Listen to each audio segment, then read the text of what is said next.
بسم اللہ الرحمن الرحیم۔ السلام علیکم ناظرین۔ Royal international palmist, astrologer, knowledge of سات اور جفر کے ایکسپرٹ اور سینئر ماہر قانون ایم اے شہزاد خان صاحب ہمارے ساتھ موجود ہیں۔ بہت اہم سوالات کرنے ہیں۔ خان صاحب السلام علیکم سر، کیسے ہیں؟ جی بسم اللہ وعلیکم السلام۔ اللہ پاک کا بڑا کرم، شکر الحمدللہ۔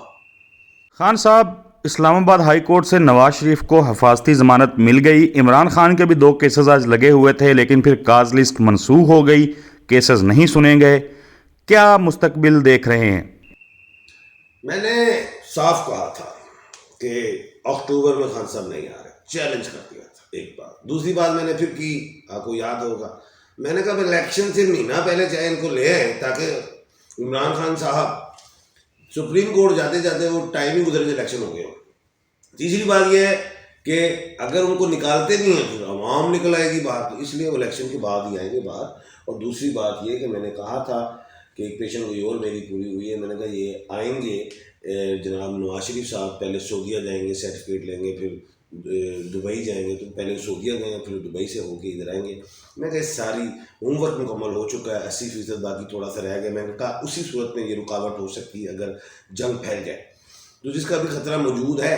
3 دن بڑے اہم ہیں جنگ پھیلنے کے، جو حماس اور فلسطین والی جو بات ہم اسرائیل والی ہے وہ چیز چل رہی ہے، وہی چیز رکاوٹ آڑے آ سکتی ہے۔ اور ہمارے اگر ہمارے الیکشن اس وقت روک سکتے ہیں کہ اگر جنگ کا پھیلتے ہوئے ہمارے خطے میں آ جائے، ایران والی سائڈ چلی جائے، افغانستان آ جائیں، ہندوستان، پاکستان، چائنا، یہ سسٹم ہے۔ ادروائز الیکشنز ہو رہے ہیں۔ نواز شریف صاحب کا میں نے کھل کے کہا تھا 90% یہ ہے کہ گرفتار نہیں ہوں گے، اور 10% ہے کہ گرفتار ہوں گے۔ گرفتار بھی ہوئے تو 2 دن کے بعد نکل آئیں گے، لیکن ان کو حفاظتی ضمانت مل گئی ہے، 24 تاریخ تک انہوں نے پیش ہونا ہے۔ تو خیر، وزارت عظمیٰ کے مضبوط امیدوار جو ہیں وہ نواز شریف صاحب ہی ہیں۔ اور پنجاب کے حوالے سے اگر میں دیکھوں تو تحریک کے استحکام میں جو ہے اور بھی لوگ شامل ہو جائیں گے، جو بڑے مضبوط لوگ جو ہیں اس وقت جیلوں میں ہیں، اور میں سمجھتا ہوں خاص طور پہ شیخ رشید صاحب بھی ہو سکتے ہیں۔ اچھا، اس کے علاوہ تو پھر پنجاب میں کی جو وزارت اعلیٰ ہے وہ تحریک استحکام کے پاس آ سکتی ہے، وزارت عثمان ان کے پاس جائے گی۔ اچھا، اس کے بعد پرویز الہی صاحب جو ہیں ابھی تک وہ اندر ہیں، تو خیر یہ پی ٹی آئی کا جھنڈا تو کسی نہ کسی کو پکڑانا ہے، تو پرویز الہی صاحب مضبوط ہیں، کیونکہ شاہ محمود قریشی پہ بھی میں یہی کہوں گا کہ فرد جرم عائد ہو سکتی ہے۔ ہاں، جو اصل بات ہے وہ یہ ہے کہ عمران خان صاحب یہ جو فرد جرم وہ سیفر پہ بالکل ٹھوکیں گے، اور اس میں یہ ہے کہ عمران خان صاحب کوئی یہ پھانسی والا کوئی چکر نہیں، 14 سال والی کوئی قید نہیں، ہاں 5-7 سال والی کوئی وہ قید کی طرف لائیں گے، خان کو ڈسکوالیفائی کریں گے، اور یہ ایسا ہی میں دیکھ رہا ہوں جفر سے۔ دوسری بات یہ ہے کہ اب پھر عوام جو ہے اوورسیز پاکستانی، میرے ملک پاکستان کے جو لوگ ہیں وہ سوچیں گے کہ جناب عمران خان صاحب وزیر اعظم کیوں نہیں بن رہے؟ جناب وہ جب تک باہر تھے وہ وزیر اعظم تھے، اب وہ اندر ہیں، جب وہ اندر ہیں تو ان کے اوپر تو قانونی غلطیاں کی گئیں۔ کیا غلطیاں تھیں؟ وہ مین اپیل میں نہیں گئے، بیل کی طرف چلے گئے، بیل کی طرف نہ جاتے مین اپیل کی طرف جاتے، اس کے بینیفٹ یہ تھے کہ جو کیس تھا ریمانڈ ہوتا اور ڈسکوالیفائی نہ ہوتے۔ قانونی غلطیاں بھی ہیں۔ تیسری طرف میں نے یہ بھی کہا تھا نون لیگ کے جو وکلا حضرات ان کی مکمل تیاری ہے، اور وہ ان کو اچھا کھیلتا ہوا دیکھ رہا ہوں۔ اچھا ہے، اور اس کے بعد جو ہے میں بات پھر بتاتا چلوں، عمران خان صاحب وزیر اعظم بنیں گے جب وہ جیل سے باہر آئیں گے، جب وہ آئیں گے اس وقت آئیں گے، ظاہر ہے جب نواز شریف صاحب ملک کو نہیں سنبھال رہے ہوں گے وہ نکل آئیں گے، پھر ایک کمپین ہوگی، پھر عمران خان صاحب وزیر اعظم آ جائیں گے۔ ابھی تو خیر نواز شریف صاحب تیاری کر بیٹھے ہیں۔ جی خان صاحب، ماضی میں نواز شریف زیر عطاب تھے، اب عمران خان ہیں، کیا ان کے ذائچوں میں کوئی مماثلت ہے؟ کیونکہ ہم نے دیکھا نواز شریف پاناما کیس میں 123 مرتبہ سپریم کورٹ کے سامنے گئے، ان کا کیس لگا، سماعتیں ہوئیں، پھر جے آئی ٹی کے اندر 60 سے زائد پیشیاں ہیں، اس کے بعد پھر سماعتیں ہوتی رہیں۔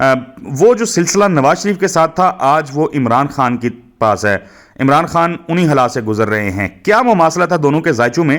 اور نواز شریف صاحب کے ذائچے کیا کہتے ہیں؟ یہ سانپ سیڑھی کا کھیل ہے، گرتے ہیں، اوپر اٹھتے ہیں، پھر دوبارہ گر جاتے ہیں۔ وہ 3 دفعہ وزیر اعظم بن چکے ہیں، لیکن کبھی انہوں نے مدت نہیں پوری کی، کوئی 4 سال بھی نہیں کیا انہوں نے، تو اس طرح بھی اسی طرح ہی ہوگا۔ بس ایک چیز ہے، وہ کہہ رہے تھے ہم 13 سوال ان پہ گئے کہ معیشت کیسے ٹھیک کریں گے، فلاں قرضہ کیسے اترے گا، یہ کیسے ہوگا، وہ کیسے ہوگا۔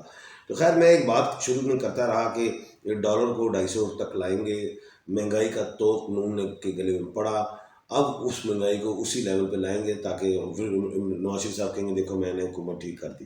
تو یہ اس طرح کی باتیں ہیں پوری. میں نے کہا ہوم ورک ہو چکا ہے تو آگے دیکھیں اللہ خیر کرے گا. لیکن آخری دنوں میں آپ کو بہت سی چیزیں تبدیل بھی ہوتی دکھائی دیں گی. لیکن فی الحال موجودہ صورتحال میں نواز شریف صاحب مضبوط امیدوار ہیں وزارت عظمیٰ کے. خان صاحب اگر اب ہم دیکھیں عمران خان صاحب کے ذائچے، آپ کہتے رہے ہیں کہ بڑا بہت زیادہ تعریف آپ کرتے رہے ان کے ذائچوں کی، اب عمران خان کا کوئی امکان موجود ہے کہ نہیں؟ میں تو گارنٹی دیتا ہوں آئیں گے، چیلنج ہے میرا. لیکن بات آنے کا ٹائم کیا ہے؟ لوگ کہتے ہیں اکتوبر میں آئیں گے، میں تو نہیں آئیں گے. الیکشن سے 1 مہینہ پہلے اگر آ گئے تو عوام باہر آ جائے گی. تو اس لیے میں ہی سمجھتا ہوں کہ الیکشن کے بعد نکالیں گے باہر. خان صاحب آئی پی پی کی بات کریں تو ایک طرف علیم خان ہیں، پھر جہانگیر ترین ہیں، یہ دونوں ساتھ چل سکیں گے؟ دونوں کے معاملات اکٹھے رہیں گے یا لڑیں گے؟ نہیں، ایسا نہیں ہوتا. وہ پکے بڑے کٹر یار ہیں اور وہ دونوں بڑے بزنس مین ہیں. سیاست کو بھی سمجھتے ہیں، بزنس کو بھی سمجھتے ہیں. تو میں نہیں سمجھتا کہ ایسی کوئی بات ہے. ہاں یہ دونوں پنگا ڈالیں گے. کس کو؟ نون لیگ کو. یہ دیکھ لو کیا وزارت اعلیٰ لینی ہوگی، ایسا ہے. خان صاحب بلاول بھٹو زرداری ہوں یا مولانا فضل الرحمان، دونوں نون لیگ سے نالاں ہیں، ان دونوں کو کیسے دیکھتے ہیں آگے؟ دیکھو یہ ٹائم ہے آخری ووٹ لینا ہے. نہیں تپیں گے تو پھر وہ فضل الرحمان کے جو ہیں اپنے مولانا صاحب کے جو ووٹرز ہیں وہ کہیں گے کہ وہ انہوں نے ایسے بیانیے بنانے ہیں. دیکھو نواز شریف اپنا ایک بیانیہ بنا کے لا رہے ہیں کہ میں ملک کو سنبھالوں گا، میں یہ کروں گا. ان کا اپنا بیانیہ عوام کے لیے ہوگا، پیپلز پارٹی کا اپنا بیانیہ ہوگا. باقی پیپلز پارٹی جو ہے حقیقی معنی میں یہ سمجھتا ہوں کہ وہ ناراض ہے. جو میں نے کہا تھا ناراض پیپلز پارٹی ہوگی. میں یہ دیکھ رہا ہوں کہ اگر تھوڑی چھوٹ ملی پی ٹی آئی کو تو people party P T I بھی ایک ہو سکتی ہے. جھنڈا پی ٹی آئی کا جناب پرویز الہی صاحب اٹھا سکتے ہیں تو وہ بھی ایک زیرک سیاستدان ہے. پی ٹی آئی میں جو الیکشنز لوگ لڑیں گے وکلا ذرا زیادہ ہوں گے. جی خان صاحب ماضی میں بار بار کہا جاتا رہا کہ نون میں سے شین نکلے گی، کبھی شین میں سے نون نکلے گی. مریم نواز اور حمزہ شہباز کے درمیان اختلافات کی خبریں آتی رہیں. ظاہر ہے کہا جاتا رہا کہ دونوں بھائی چاہتے ہیں ان کی اولادیں آگے آئیں. تو مستقبل میں آپ مریم نواز اور حمزہ شہباز کے درمیان اختلافات دیکھتے ہیں؟ نہیں ہوگی. وزارت عظمیٰ لے لی شہباز شریف صاحب نے، اور کیا چاہیے. جی خان صاحب حمزہ شہباز کا مستقبل کیا ہے؟ کچھ بھی نہیں ہے. تحریک استحکام جوائن کر لیں تو پھر مستقبل ہے. ابھی انہوں نے کیا منسٹر بن سکتے ہیں اور کیا وزیر اعلیٰ نہیں ہے. خان صاحب آصف زرداری صاحب کی صاحبزادی آصفہ بھٹو زرداری، کیا وہ آپ کو سندھ میں کسی عہدے پہ یا یوں کہہ لیں کہ وزیر اعلیٰ سندھ بنتی نظر آ رہی ہیں؟ بہت بڑا نام ہے آصفہ بھٹو، لیکن بچی چھوٹی، اتنی بڑی سیٹ نہیں دیں گے ابھی. لوگوں کا سوال ہے کہ کیا فاطمہ بھٹو جو ہیں وہ آصف زرداری کی پارٹی کو ڈن ڈال سکتی ہیں؟ نہیں، وہ جو ہیں سیاست کی یونیورسٹی جناب ذوالفقار علی بھٹو، آصف علی زرداری صاحب وہ کارڈ اچھے کھیلتے ہیں. میں نہیں سمجھتا. کیا ایم اے شلال خان وزیر اعظم بن سکتے ہیں؟ میں دعا مانگوں بن سکتا ہوں. خان صاحب جب کوئی وزیر اعظم یا وزیر اعلیٰ بنتا ہے تو اس کی پروڈکشن آپ کرتے کیسے ہیں؟ ہر بندہ کوئی دولت مانگتا ہے، کوئی بچہ مانگتا ہے، کوئی عہدہ مانگتا ہے کہ میرا اگلا اسکیل ہو جائے. میں کہتا ہوں جتنے لوگ بھی خواہش رکھتے ہیں دل میں ہے کہ وزیر اعظم بنوں تو اللہ سے مانگے کہ اللہ پاک مجھے وزیر اعظم بنا دوں، یا اللہ پاک مجھے صدر بنا دوں. اب ایک بات ایسی ہے بس تھوڑے تسبیحات میں بھی چل رہا ہو تو یہی مانگ رہے ہوتے. جی